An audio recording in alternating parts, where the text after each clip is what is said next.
उसके बाद एक और बहुत महत्वपूर्ण शब्द जो बाइबल में इस्तेमाल हुआ है, बाइबल में, हिंदी की बाइबल में उसको नहुशतान कहा गया है, लेकिन हिब्रू के अंदर उसको नेखुशतान कहा गया है। नेखुशतान यानी NEKHUSHTAN, नेखुशतान।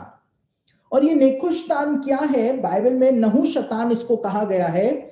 मूसा ने पीतल का जो सांप ऊंचे के ऊपर चढ़ाया था और जिसको इजरायलियों ने देखा था, तो सांप से, जब सांप उनको काट रहे थे, तो इजरायलियों ने जैसे ही उस पीतल के सांप को देखना शुरू किया था, तो वो चंगे होने शुरू हो गए थे, सांप के काटे जाने से ठीक होने शुरू हो गए थे। तो हिब्रू में इसको नेखुशतान कहा जाता है। लेकिन आप इसको पढ़ सकते हैं, गिनती उसका 21 अध्याय 8 और 9 वचन के अंदर इस बात को विस्तार से बताया हुआ है कि नेखुशतान वास्तव में क्या था। अब सवाल ये उत्पन्न होता है, यहूदी रब्बी कहते हैं कि मूसा ने पीतल का सांप जो ऊंचे पर चढ़ाया था, सांप जो होता है वो दुष्टता का प्रतीक होता है, पाप का प्रतीक होता है, शैतान का प्रतीक होता है, अंधकार का प्रतीक होता है, शत्रु का प्रतीक होता है। तो फिर क्यों मूसा ने एक ऐसे प्रतीक को ऊंचे पर चढ़ाया, एक ऐसे प्रतीक को लगाया जो कि शैतान का, पाप का, दुष्टता का, शत्रु का प्रतीक होता है, और जब लोगों ने उसी प्रतीक को देखा तो वो चंगे हो गए। तो ऐसे प्रतीक को, जो कि पाप का प्रतीक है, जो कि अपराध का, शैतान का प्रतीक है, उसको देखने के द्वारा लोग कैसे चंगे हो रहे थे, यहूदी रब्बी क्वेश्चन मार्क लगाते हैं। और यहीं से ही हम इस नेखुशतान के रहस्य को समझना शुरू करते हैं। अब यीशु मसीह ने क्या कहा? यीशु मसीह ने यही नेखुशतान के प्रतीक को खुद के लिए एक भविष्यवाणी बताया। यीशु मसीह ने निकोदेमुस को क्या कहा? यूहन्ना रचित सुसमाचार उसका 3 अध्याय 14 और 15 वचन जब हम पढ़ते हैं, तो वहां पर यीशु मसीह ने इसी नेखुशतान को खुद के लिए एक भविष्यवाणी बताया था। हम उन वचनों को पढ़ लेते हैं। यहां पे लिखा है, और जिस रीति से मूसा ने जंगल में सांप को ऊंचे पर चढ़ाया, उसी रीति से अवश्य है कि मनुष्य का पुत्र भी ऊंचे पर चढ़ाया जाए, ताकि जो कोई उस पर विश्वास करे वह अनंत जीवन पाए। यहां पर यीशु मसीह कह रहा है कि जैसे मूसा ने ऊंचे पर सांप को चढ़ाया, ऐसे ही मनुष्य का पुत्र भी ऊंचे पर चढ़ाया जाएगा, ताकि जैसे लोगों ने उस पीतल के सांप के ऊपर विश्वास किया था, उसको देखा था कि हां, मूसा ने कहा है कि इसको देखने के द्वारा तुम चंगे हो जाओगे, ठीक हो जाओगे, सांप ने जो तुमको काटा हुआ है उसके जहर से तुम मुक्त हो जाओगे, वही काम मैं भी करूंगा। जब मैं ऊंचे पर चढ़ाया जाऊंगा, तो जो कोई मुझ पर विश्वास करेगा वो ठीक हो जाएगा, वो उद्धार पा जाएगा। देखिए, आज भी जॉर्डन के अंदर वो माउंट नीबो नाम का पर्वत पाया जाता है, और माउंट नीबो नाम का वो पर्वत जो पाया जाता है, वहां पर आज की तारीख में भी एक रेप्लिका जो है, प्रतिकृति जो है, उस पीतल के सांप की लगाई हुई है। ओरिजिनल नहीं है, क्योंकि राजा हिजकिया ने उसको तोड़वा दिया था, लेकिन एक प्रतिकृति वैसा का वैसा बनवा करके वो पीतल का सांप वहां पे लगवाया हुआ है, लोगों को बताने के लिए कि इस जगह पर मूसा ने पीतल का सांप ऊंचे पर लटकाया था। लेकिन आपको जान करके हैरानी होगी कि जिस पोल के ऊपर मूसा ने पीतल का सांप बना करके लटकाया था, वो पोल जो था वो क्रूस के आकार का पोल था।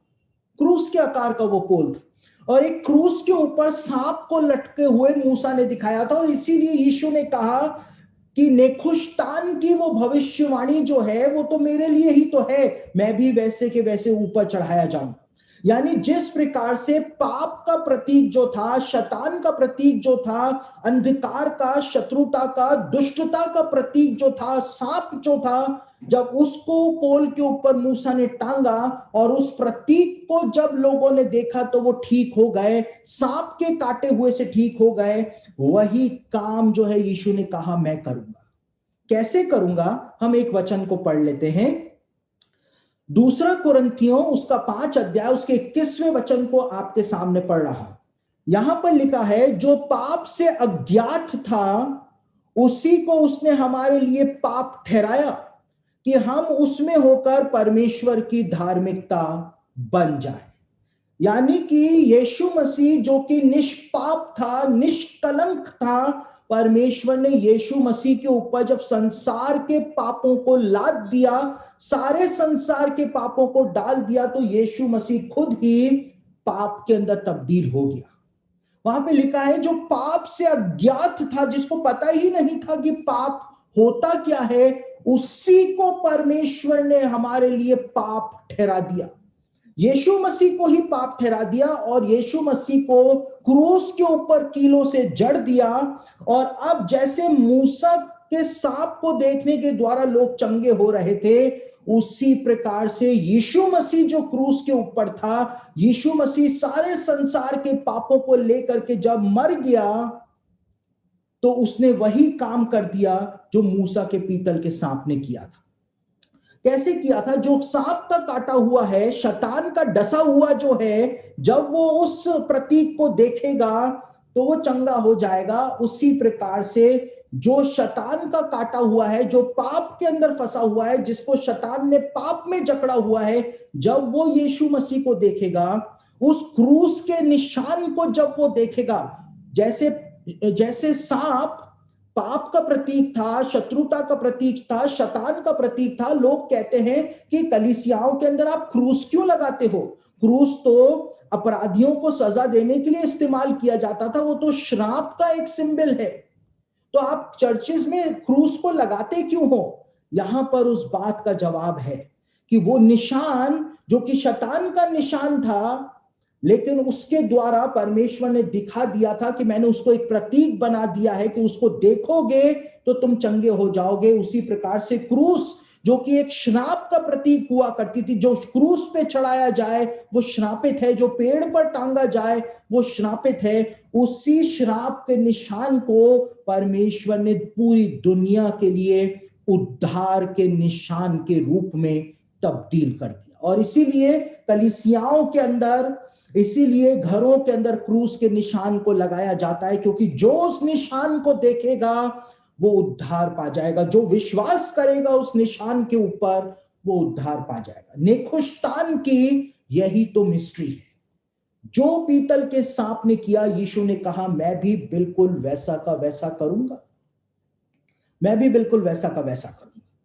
तो यहां पर यहूदी रब्बी इस बात को हमारे सामने रख देते हैं, नेखुशतान के बारे में हमको बता देते हैं। यीशु जो था, जैसे मूसा ने सांप को ऊपर चढ़ाया था, कुलुसियों की पत्री उसका 2 अध्याय उसके 14वें वचन के अंदर लिखा हुआ है कि हमारे सारे अपराधों को लेकर के परमेश्वर ने यीशु के ऊपर डाल दिया था।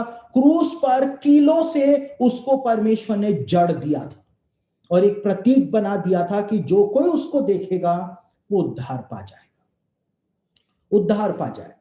तो मैं ये नहीं कह रहा हूं कि आप अपने घरों के अंदर घंटी लेकर के और दिया बत्ती लेकर के क्रूस की पूजा करनी शुरू कर दें, मैं ये नहीं बोल रहा हूं। लेकिन मैं ये बोल रहा हूं कि परमेश्वर ने नेखुशतान की भविष्यवाणी को किस प्रकार से यीशु के क्रूस के रूप में पूरा किया था।